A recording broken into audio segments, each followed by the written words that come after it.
सर्वकल्याणकारिणं प्रधानं सर्वधर्माणां जय गुरुशास्त्री जय गुरुशास्त्री वन्दित्व शब्दसिद्धे लोकचरणोत्तरे गच्छामि समयपावनं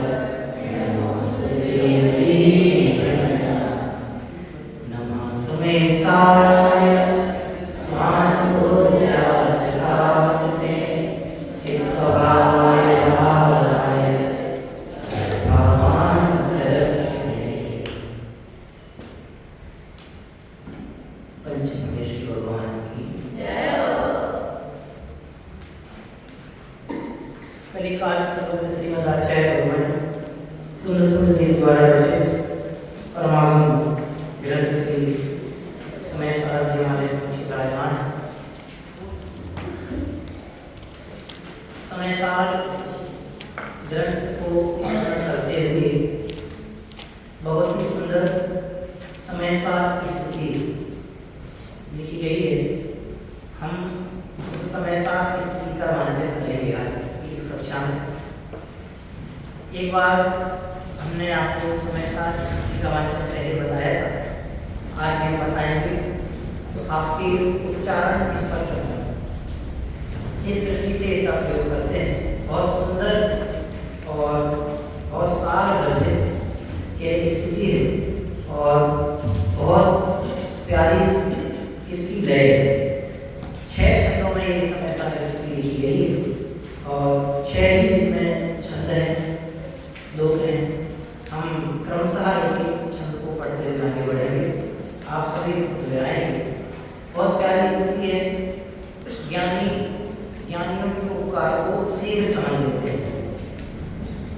श्रीमद आचार्य कुंद महाराज जैसे महाज्ञानी ज्ञानी थे और उन्होंने समय सार ग्रंथ जैसे अध्यात्म के अनमोल रत्न को प्रदान करते हुए एक उत्कृष्टतम कृति हम सभी को उपलब्ध कराई।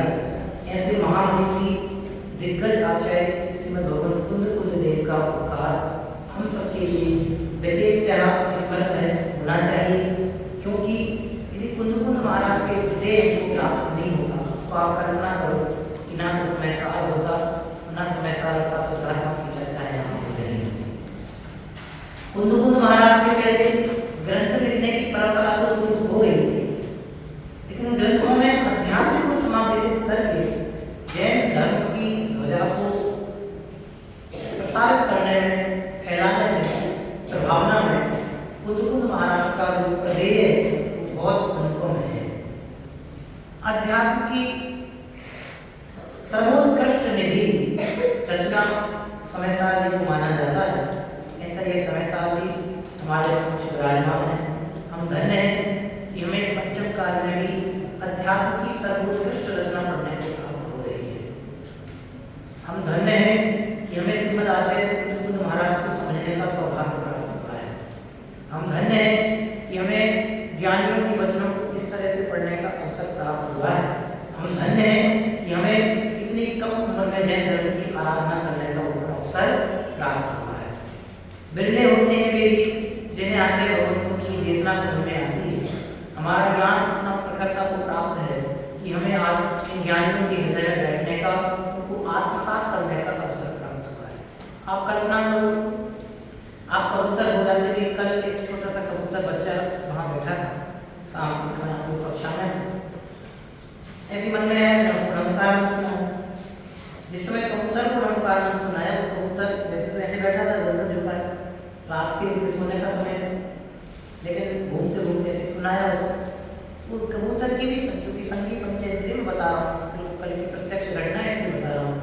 तो वो कबूतर भी जैसे मैंने पंच परमेश्वर भगवंतों का स्मरण उसके समक्ष करना शुरू किया, वो संगीत पंचेंद्रिय त्रिज नदी का कबूतर नाम का जीव भी उनको बड़े ध्यान से और चाव से सुनने लगा। उसको कितना समझ में आया, मेरे शब्द कितने समझ में आए वो मायने नहीं रखता, लेकिन उसका जो कॉन्सेंट्रेट, उसका जो फोकस, जहाँ से ध्वनि आ रही है, जहाँ से आवाज आ रही है, उस ओर ऑटोमेटिक बना। जब एक कबूतर भी इतना बन सकता है हमारा तो विशेष बनना चाहिए। हमारी भावनाएं ऐसी हैं कि जितना ज़्यादा हमें उतनी सघनता से हम इस मार्ग में जुड़े, नजदीकी से जुड़े। जैसे माँ का अपने बच्चे के प्रति नजदीकी वाला प्रेम है, दिखावटी और बनावटी प्रेम नहीं है। आप कल्पना करो कि यदि माँ का प्रेम बच्चे के प्रति बनावटी हो जाए तो फिर क्या हो? यदि माँ का प्रेम अपने बच्चे के प्रति दिखावटी हो जाए तो क्या हो? आपको मान लो कैंसर की बीमारी हो जाए, छुआछूत वाली बीमारी हो जाए, कोविड हो जाए, तो आप कल्पना करके देखो दुनिया की सारी माएँ ठुकरा देंगी आप, लेकिन आपकी जो निजी माँ होगी वो आपसे बिल्कुल दूर नहीं जाएगी। मेरा बच्चा है, तकलीफ तो सबको होती है, बीमारी तो सबको होती है, मुझे होना है तो होना है, लेकिन माँ छोड़ती नहीं। यदि असली माँ है और दिखावटी और बनावटी वाली माँ है, हम सुरक्षित तो सब सुरक्षित। डिस्टेंट क्या बोलते उसको, मेंटेन दूरी, 2 गज की दूरी, मास्क पहने, कोरोना में सबने देखा है। लेकिन जो असली माँ थी मेरा खिला भी रही, दुला भी रही, कुछ कहा भी। जब एक लौकिक माँ ऐसा प्रेम दिखा सकती तो दिलवानी माँ की करुणा हमें ख्याल में आनी चाहिए कि संसार से भाव भीरू बनाने के बाद दिलवाने से सोचने को चाहिए। इस समयसार नाम का ग्रंथ भी हमें इस बात की प्रेरणा प्रदान करता है कि जगत में सर्वोत्तम यदि कोई है तो वो सिर्फ हम और आप हैं, अर्थात मैं हूँ। दुनिया में मुझसे ज़्यादा अच्छा और नेक दूसरा कोई नहीं। इस समयसार में दुनिया में सर्वश्रेष्ठ यदि कोई है तो वो मैं हूँ। इस समयसार में बताता है। भगवान बनने की ताकत में है, ये समयसार में बताता है। भगवान ही मैं भी हूँ, ये समयसार में बताता है। मैं भी सिद्धों के समान हूँ, ये हमें समझदार बताता है। ऐसे इस अध्यात्म के प्रखर सूत्रों के द्वारा गुंथित यह जो ग्रंथ है समयसार, उस समयसार को हृदय में विराजमान करके लिखी गई जो भाव परक भक्ति परक स्तुति है, उस स्तुति का नाम है समयसार स्तुति। स्तुति का मतलब होता है गुणानुवाद करना। गुणानुवाद किसका किया जाता है? जो हमसे श्रेष्ठ हो, जो हमसे ऊंचा हो, जो हमसे पूज्य हो, जो हमसे नेक हो, जो हमसे अच्छा हो, जो हमसे ज्यादा गुणों में ऊंचा हो, तो उसकी स्तुति की जाती है। तो इस समयसार एक ऐसी निधि है कि जिसका यदि हम अवलोकन आत्मन व्यवस्थित तरीके से करते हैं तो हमारा ये जीवन और आगामी जीवन निश्चिततः बहुत विशुद्धता को प्राप्त होते हैं। इसलिए हमारे जीवन को विशुद्ध बनाने के लिए, परिणामों को विशुद्ध बनाने के लिए, हमारे जीवन को धन्य बनाने के लिए जो तुम करके समयसार जी है, उस समयसार जी के प्रति अपना गुणानुवाद भाव धन्यता का भाव प्रकट करते हुए जो स्तुति लिखी गई, उस स्तुति का नाम है समयसार। क्या नाम है? वो स्तुति हम यहाँ से पढ़ेंगे। आप लोग उसका वाचन साथ में मेरे बाद करते जाएंगे और अच्छे से समझ कर लें। एक एक पंक्ति को बहुत हृदयंगम करते हुए हम पढ़ते जाएंगे तो बहुत रस परिपाक कर सबके हृदय में होगा। मैं पढ़ता हूँ। संसारी जीवना भाव मरनो टालवा करुणा करी।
लिखा है मुनि कुंद संजीवनी।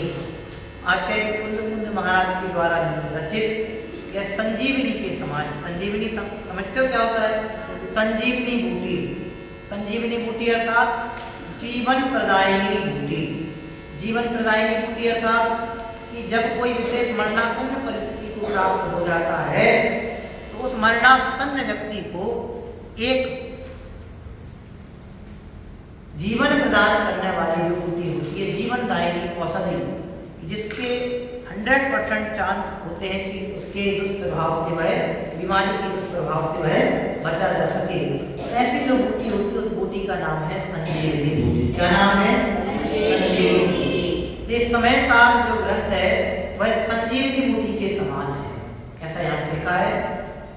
कुंद कुंद रचो शास्त्रे साथिया अमृते पूया।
जो हमारी बनी उस मूर्छा को तुरंत ही जो उतार दे, ऐसी अमृत रस से भरी ये समय साज की उपाधि हम सबको प्राप्त हुई है, जिसके माध्यम से हम अपने मिथ्यात्व रूपी जिसको तुरंत ही उतार सकने में समर्थ हो सकते हैं। ऐसा यह महत्वपूर्ण महाश्रेष्ठ ग्रंथ समय साज जी हम सबके समक्ष विराजमान है। आगे तूछे निश्चय ग्रंथ भंग सजला व्यवहार ना वेदवा। तूछे निश्चय ग्रंथ भंग सजला व्यवहार ना वेदवा। तुम प्रज्ञा ज्ञान ने उदय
की देशनाएं, भगवान महावीर का संदेश है जो हमारे बीच में विराजमान है। आगे सोने तने रसनी वंदती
हमारे हृदय में समय साल जी के प्रति विशेष बहुमान का भाव उत्पन्न होना चाहिए।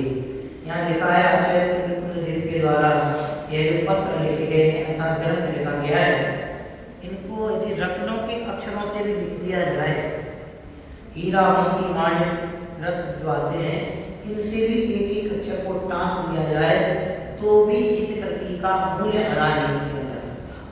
ऐसी अनमोल विरासत अध्यात्म की आचार्य कुंदकुंद महाराज की लिखनी के माध्यम से प्राप्त हुई है।